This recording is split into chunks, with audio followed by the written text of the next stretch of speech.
प्यारी कुंजे बिहारी जय जय श्री हरि दास दुलारी जय श्याम प्यारी कुंजे बिहारी जय जय श्री हरि दास दुलारी जय श्याम प्यारी कुंजे बिहारी जय जय श्री हरि दास दुलारी।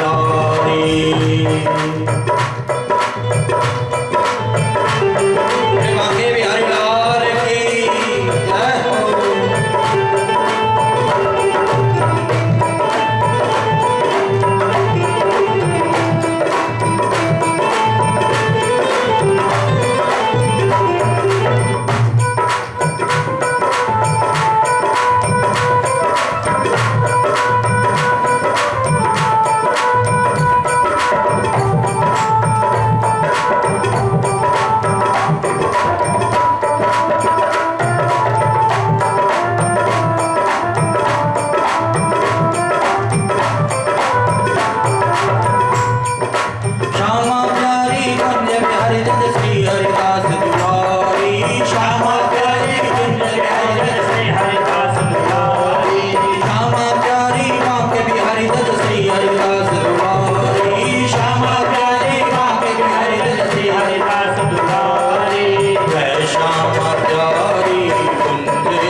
श्यामा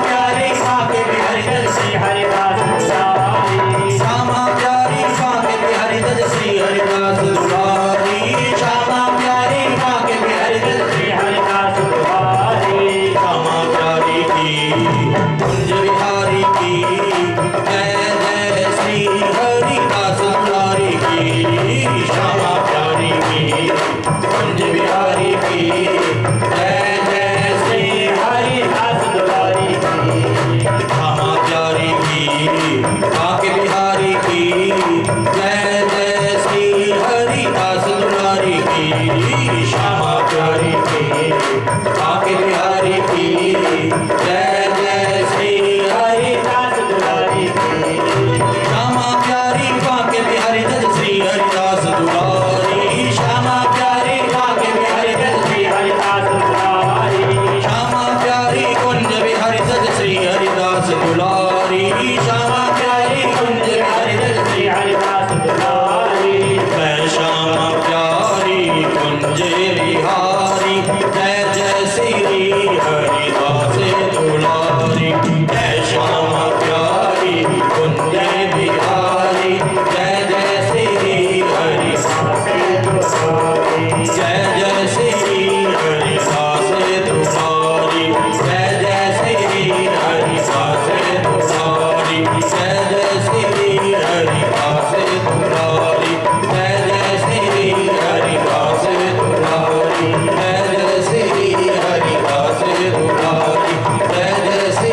कृष्णाय वासुदेवाय हरये परमात्मने प्रणतः क्लेशनाशाय गोविन्दाय नमो नमः। वसुदेवसुतं देवं कंसचाणूरमर्दनं देवकी परमानन्दं श्रीकृष्णं वन्दे जगद्गुरुं श्रीकृष्णं वन्दे जगद्गुरुं। अनंत कोटि ब्रह्मांड नायक सर्वेश्वर सर्वाधिपति कुंज निकुंजेश्वर राधा रमण बाधाहरण चिदाधार केवलाधार निराकार निर्विकार निर्विकल्प निरीह अकारण करुणा वरुणालय भक्तवांछा कल्पतरु तड़िद्युत विनिंदित सुभग पीतांबरधारी समलंकृत भगवान श्री कृष्ण चंद्र जी का दिव्याति दिव्य वांगमय वपु श्रीमद् भागवत महापुराण। श्रीमद् भागवत महापुराण जिसका पठन पाठन दर्शन श्रवण मनन निधिध्यासन समस्त जीव राशियों के कल्प कल्पांतरीय जन्म जन्मांतरीय कोटि कोटि कल्मषों का विध्वंसक है। जन्मांतरे भवेत् पुण्यम श्रीमद् भागवतम लभेत्। जीव के जब जन्म जन्मांतर के पुण्य जागृत होते हैं कल्प कल्पांतर के पुण्य जागृत होते हैं तब जाकर के श्रीमद् भागवत कथा श्रवण करने का श्रवण कराने का सौभाग्य प्राप्त होता है। आज यहाँ पर इस परिवार में इस दिव्य कथा का आयोजन किया जा रहा है। श्रीमती सुमन अग्रवाल जी श्री सुभाष अग्रवाल जी अपने पूरे परिवार के साथ इस दिव्य कथा का आयोजन कर रहे हैं, इस दिव्य कथा का श्रवण कर रहे हैं। ये गोविंद की कृपा इस परिवार के ऊपर हुई है। गोविंद जब कृपा करते हैं तो गोविंद की कृपा से ही ये दिव्य यज्ञ दिव्य अनुष्ठान हमारे घर में प्रारंभ होते हैं। भगवत भजन करने का सौभाग्य भगवत कथा सुनने का सौभाग्य गोविंद की कृपा से ही संभव हो पाता है। जीवन में सुख एवं दुख ये तो जैसे दिन और रात रात और दिन ठीक इसी प्रकार से जीवन में कभी सुख तो कभी दुख तो कभी सुख ये चलता रहता है। परंतु जो परमात्मा के भक्त होते हैं परमात्मा के प्रेमी होते हैं हर स्थिति परिस्थिति में परमात्मा के बन करके आनंद का अनुभव करते हैं। एक सेठ जी के यहाँ पर एक नौकर काम किया करता था। उसको काफी वर्ष वहां पर सेठ जी के यहाँ पर काम करते हुए हो गए थे। कभी उसने कोई छुट्टी नहीं मारी। परंतु अचानक एक दिन वह बिना बताए काम पे नहीं गया, छुट्टी मार दी। दूसरे दिन जब वह काम पर आया सेठ जी ने सोचा कितने वर्ष इसे मेरे पास काम करते हुए हो गए हैं, क्यों ना मैं इसकी तनख्वाह बढ़ा दूं ताकि ये खुश हो जाए और आगे से कभी छुट्टी ना मारे। सेठ जी ने उसकी तनख्वाह जो है डबल कर दी। परंतु ये जो नौकर था ये कुछ नहीं बोला, अपना काम करता रहा। 6 महीने साल भर 2 साल उसने फिर कभी छुट्टी नहीं मारी। परंतु अचानक एक दिन फिर उसने छुट्टी कर दी। सेठ जी को बड़ा गुस्सा आया। सेठ जी ने कहा इसकी तनख्वाह मैंने बढ़ा करके डबल कर दी और आज इसने फिर छुट्टी मार दी इतने दिनों बाद, तो एक काम करता हूं इसकी तनख्वाह फिर आधी कर देता हूं। सेठ जी ने उसकी तनख्वाह आधी कर दी, परंतु वह फिर भी कुछ नहीं बोला। तो सेठ जी ने उससे पूछा कि भाई जब मैंने पहली बार तूने छुट्टी मारी तो तेरी तनख्वाह मैंने डबल कर दी, तब भी तो कुछ नहीं बोला, और आज मैंने तेरी तनख्वाह काट करके आधी कर दी जब तूने दोबारा छुट्टी मारी तो तब भी तो कुछ नहीं बोला, क्या बात है? उसने कहा सेठ जी जब पहली बार मैंने छुट्टी मारी थी तो मेरे घर में बालक का जन्म हुआ था, आपने तनख्वाह बढ़ा दी, मैं सोचा कि अपना प्रारब्ध लेकर के आया है इसलिए मैं कुछ नहीं बोला।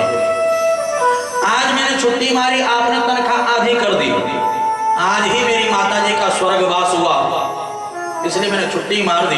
मैं सोचा कि माता जी अपना प्रारब्ध लेकर के चली गई, इसलिए मैं कुछ नहीं बोला। सेठ जी को बात समझ में आ गई। जो आता है अपना प्रारब्ध लेकर के आता है, और जो जाता है अपना प्रारब्ध लेकर के चले जाता है। इसलिए सुख और दुख, ना हर्ष होना चाहिए ना शोक होना चाहिए।